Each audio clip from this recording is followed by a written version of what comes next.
Guys, so today let's talk about phobia-related disorders, right? Phobia-related disorders, also known as specific phobias, are a category of anxiety disorders characterized by an intense and irrational fear of specific objects, situations, or activities. Individuals with phobia-related disorders experience significant distress and anxiety when exposed to the phobic stimuli, often leading to avoidance behavior to prevent encountering the feared object or situation, right? Phobia related disorders can significantly impact a person's daily life, relationships, and overall well being, right? A phobia is an intense fear of or aversion to specific objects or situations. Although it can be realistic to be anxious in some circumstances, the fear which people with phobias feel is out of proportion to the actual danger caused by the situation or object. So, guys, people with phobia may have an irrational or excessive worry about encountering the feared object or situation.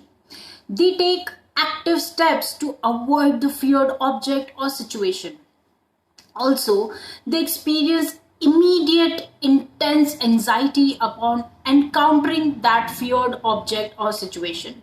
And fourthly, they endure unavoidable objects and situations with intense anxiety.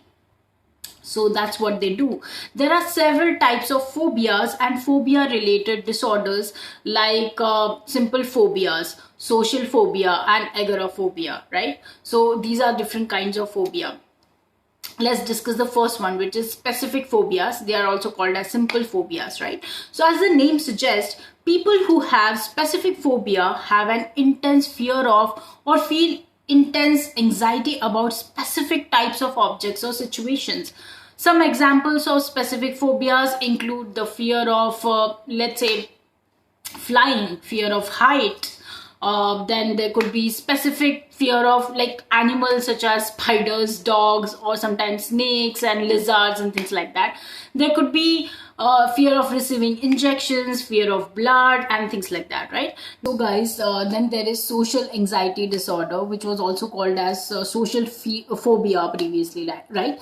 So people with social anxiety disorder have a general intense fear of or anxiety toward social or performance kind of situations, right? They worry that actions or behaviors associated with their anxiety will be negatively evaluated by others, leading them to feel embarrassed. This worry often causes people with social anxiety to avoid social situations, right? Social anxiety disorder can manifest in a range of situations, such as within the workplace or the school environment and things like that, right? Now let's move to third type of phobia, which is agoraphobia, right? People with agoraphobia have an intense fear of two or more of the following situations, which could be, let's say, using public transportation, being in open places, right? Or let's say they can be being in enclosed spaces as well, or standing in the line, or being in a crowd, being outside of the home alone. All of these things, right, they contribute to agoraphobia, right? So guys, people with agoraphobia often avoid these situations in part because they think being in such event they can have panic-like reactions or other embarrassing symptoms, right? So in the most severe form of agoraphobia, an individual can become housebound as well, right? So let's discuss now the key components and characteristics of phobia-related disorders. So what are they, right? So the first one, let's discuss the symptoms, right? So there's this intense fear, right? So the fear experienced by individuals with phobia related disorder is very like excessive and disproportionate to the actual threat posed by the phobic stimulus, right? The second aspect can be physical symptoms, right? So symptoms may include rapid heartbeat, right, trembling, sweating, nausea, dizziness, and a feeling of impending doom, right? So these all things they actually witness. The second one is avoidance behavior, right? So what we see is that individuals with phobia related disorders often go to great lengths to avoid the phobic stimulus, right? So this can significantly impact their daily life, limiting activities and opportunities for personal and professional growth. Now let's discuss impact on daily life. So what happens here, right? So phobias can interfere with various aspects of life, from career choices to social interactions, right? So for example, a person with a fear of flying might decline a job opportunity which might come there, which involves a lot of travel actually. Let's discuss the fourth point, which is onset and duration.